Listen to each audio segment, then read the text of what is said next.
All right, welcome to another installment of Should I Read It? Today's book is a very controversial take. It's going to be a really hot take, and it is Irreversible Damage, the Transgender Craze Seducing Our Daughter. So I've got the Amazon page on here. I'll put a link in this video's description to, she did it, Abigail Shrier is the one who wrote this book, and she's done interviews from with the likes of Joe Rogan, Ben Shapiro, and I'll even give some takes on the other side, if you will, that I'll link to in this video's description.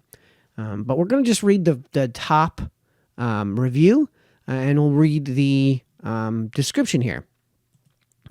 So, named one of the best books of 2021 by the Times and Sunday Times. This was released June 30th of 2020. It exists in hardcover, audiobook, and Kindle form. I'll put a link in this video's description to this because this is where I'll be buying it, and if I do buy it, of course. And of course, the point of this series is to let me know if you think I should read this book. Until just a few years ago, gender dysphoria, severe discomfort in one's biological sex, was vanishingly rare. It was typically found in less than 0.01% of the population, emerged in early childhood, and afflicted males almost exclusively. But today, whole groups of female friends in colleges, high schools, and even middle schools across the country are coming out as quote-unquote transgender.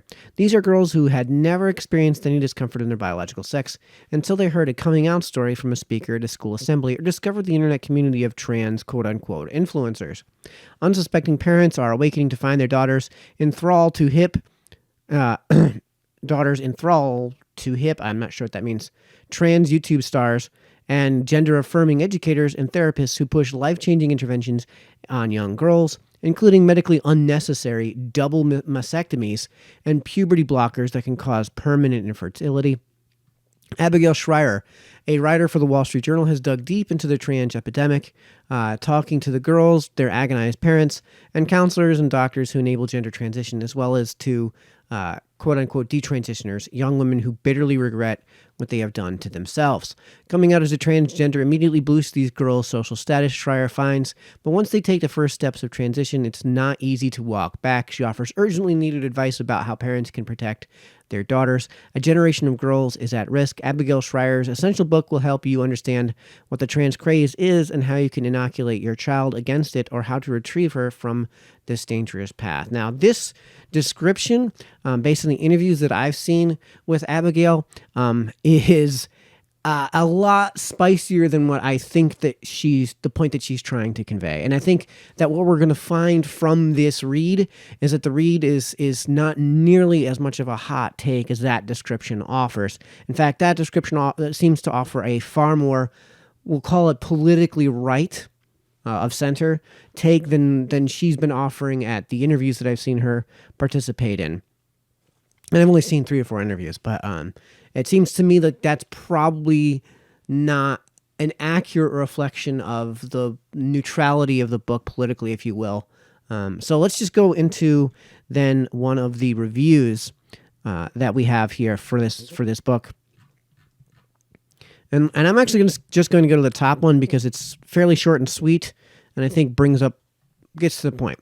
So the top review is a 5-star review with 1,383 people found this helpful. It was written by D, whoever that is. Thought-provoking and well-researched. As the parent, this was June 30th, 2020. As the parent of a trans teen, I always try to keep an open mind and read as much as I can on the topic.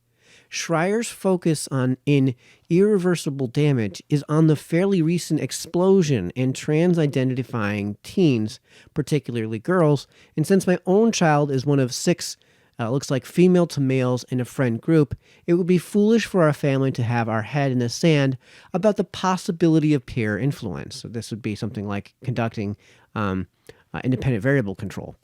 I expected Shrier to be too right-wing for my taste, but I came away feeling that the book is thorough with its research, clearly written, and not remotely as biased as I'd been led to believe it would be.